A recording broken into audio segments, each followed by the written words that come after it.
What if the idea of black and brown unity is just another lie we tell ourselves to feel safer in a system that was never built for us? Survival ain't the reason they don't side with us. It's preference. Think about it. In prisons, they don't roll with us. On the job sites, they don't hire us.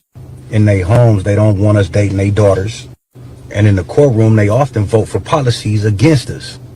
But my people want to cling to the few who march like it erases the ones who mock. And before you say that's not all of them, ask one of your Mexican partners what mejora la raza means. It means to improve the race. But improve it how? By whitening it. By erasing blackness. Go on and sit with that for a minute. They dance to our music, they talk like us, they move into our neighborhoods, and we let them. Then they gatekeep jobs, culture, and even respect. And we let them. This ain't about racism, man. It's about rivalry. Because nobody imitates what they pity. They imitate what they envy. And deep down they know what we got can't be copied. So maybe it ain't hate. Maybe it's hidden competition. Maybe it ain't ignorance. Maybe it's inherited bias. Or maybe blacks was never meant to look for allies. Just remember who we are. I love my people. I hope y'all safe out there, and I hope you get home safe. I really wanted to set the precipice and the premise for this next segment because I don't want to offend anyone. That's your trigger warning. There's going to be some language that you may not agree with. This is why, folks, I don't like motherfucking black people. I fucking hate black people, bro. You know why? Just now, a fucking nigger ran the fucking stoplight and looked at me like it was my motherfucking fault. Fuck all you Black Lives Matter fucking people. I don't give a fuck. Because y'all just want to make it seem like it's our fault or the white man or whatever the fuck it is. Bro, like, I don't give a fuck. Kill them all, bro. Kill them the fuck all. This is what the world sees. They call us beast. They paint us as threats, degenerates, criminals, dumb, loud, lazy.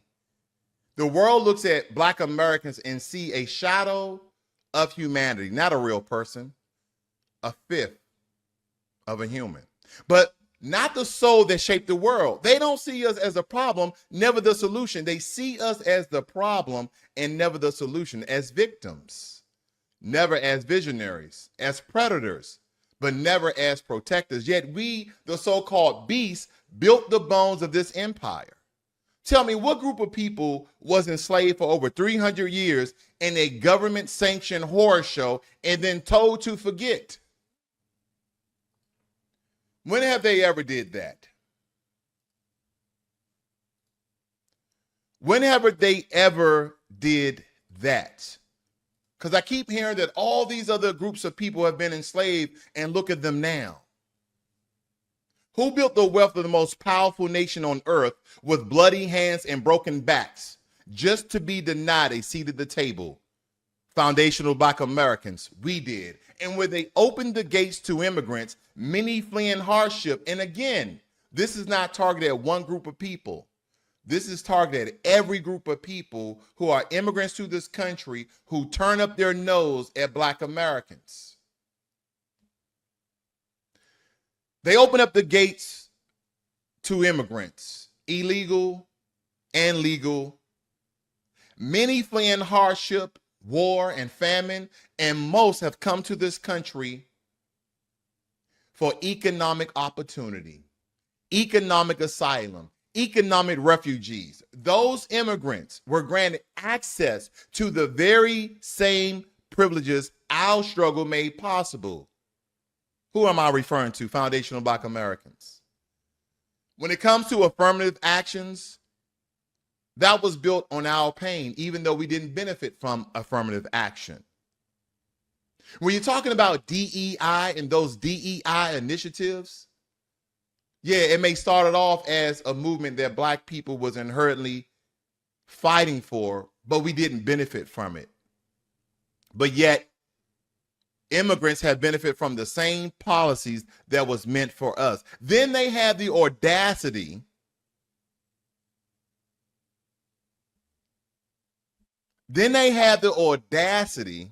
to shame our name and say we didn't work hard enough. They blend in, they mimic whiteness, and they mark our scars, telling us slavery was such a long time ago. But see, when a woman is the R word, when a woman is R word, no one tells her to get over it. No one questions how long her pain should linger, how many generations her trauma may poison, putting that trauma and not inflict pain on her children or her future partner. Who has done that? The pain must have an expiration date, but the beast must be silent. They tell us that Jim Crow was a long time ago. Mass incarceration, yeah, that's old news. Redlining, that's still old. Stolen land, that's still old. Homestead Act, that's still old. Murdering our leaders, oh, that was in the 60s. That's all ancient history. But generational trauma doesn't fade with the flipping of a calendar. It haunts our DNA. You say we are beasts, but beasts don't survive slavery. Beasts don't create jazz, hip hop, rock and roll, soul, funk, gospel, blues, and country. Beasts don't invent the home security system like Marion Van Britton Brown, the super soaker like the NASA engineer Lonnie Johnson, or the 3-light traffic signal like Gerd Morgan, or the 3 hidden figures coming up with a complicated algorithm to send our astronauts into space. Beasts don't perform the first open heart surgery like a Dr. Daniel Hill Williams, or revolutionize blood transfusion like a Dr. Charles Drew.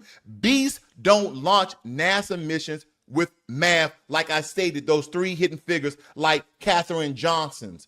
Beasts don't move mountains. Foundational Black Americans do. And let's not forget the legislation. Civil rights, voting rights, Fair Housing Act. That is all because we were denied opportunities and access in a country that we fought, bled, and built. All because we marched, bled, sat in, and stood up. The world's most powerful country was forced to hear us. They could have easily genocide each and every one of us.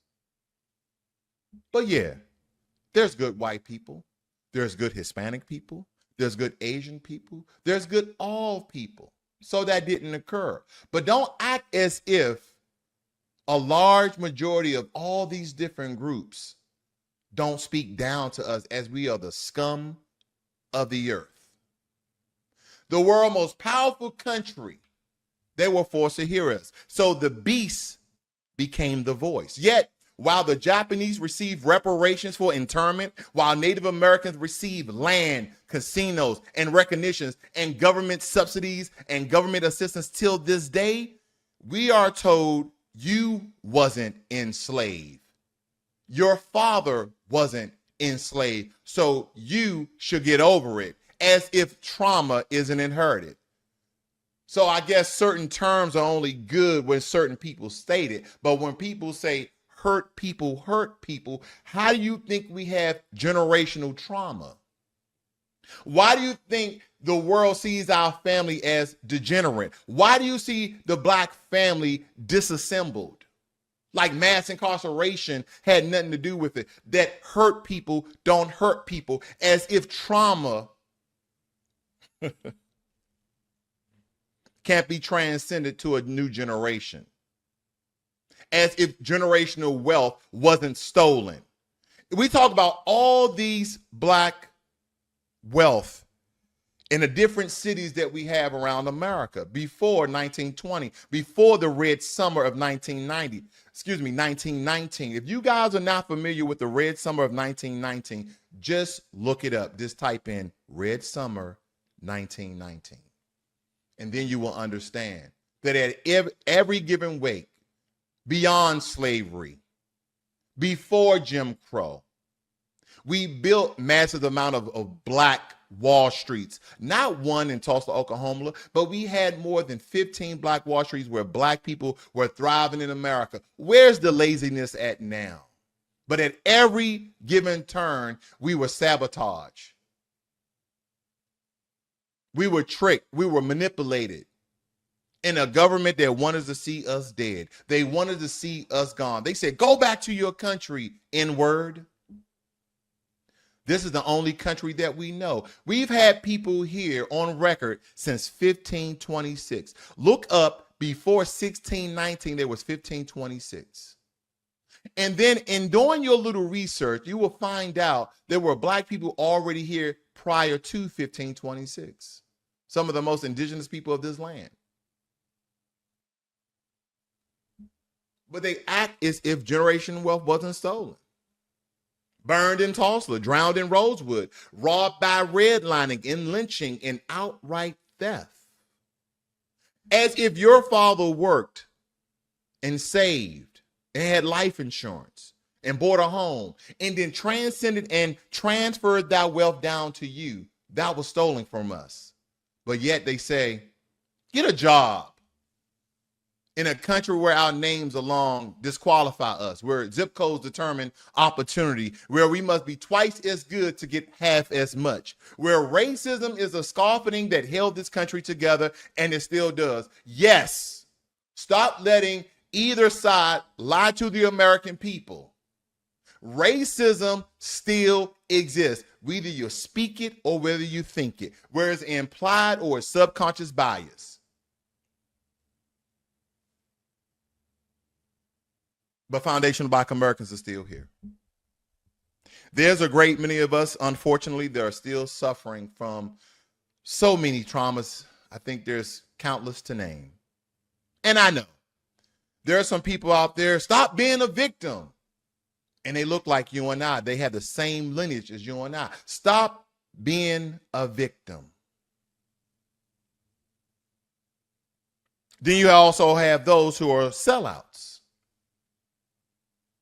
The things they speak that are anti-Black, those things that they speak that are anti-Black community, we have to understand that they are inspired and motivated by money. That's why they're sellouts. And those people who state they no longer want to be a victim because they want to feel empowered. They want to feel as they did everything on their own. It doesn't matter if you feel like a victim or not. Your whole lineage tells you who and what you are. We are some of the greatest people on earth, as if other people as well. But there's something we've been through that is not so distant past. That even though in times past and historical references, people can say all these different people have been enslaved. But look at them now. Where are they? Where are the Slavic people?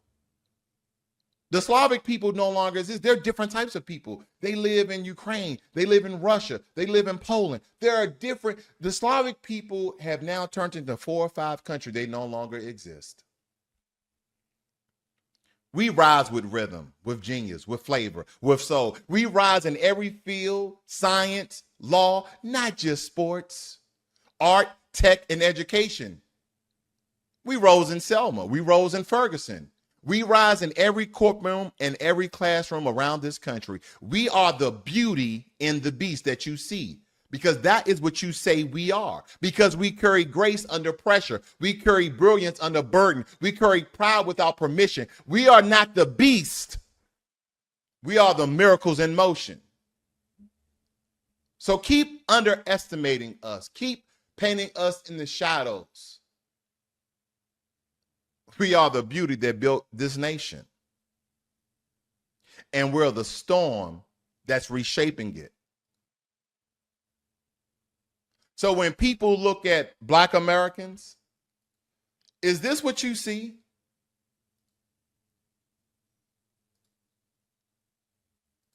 Or do you see this?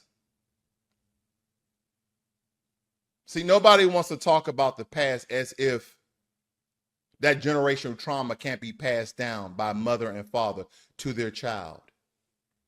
Nobody wants to go back and say, well, these people have been enslaved and look at them now. These people have been enslaved and look at them now. No one does that, do they not? We will have people that look like us, that come from the Caribbean, that come from the continent of Africa, that comes from other parts of Europe, that look like us and come to America and turn their nose up at us and look down at us if we're the scum of the earth. And then I look at their countries and I look at where they come from. You have an entire country of black people that have been colonized and then set free. Most of the African countries that were colonized, they just gained independence in the 60s. So how long is going to take other black countries to decolonize their mind and separate themselves from way of thinking of the white supremacists who gave them their ideology? It's going to occur in Asia, where people think because they're lighter, colorism, where people think they're lighter, that they're smarter, that they're hardworking.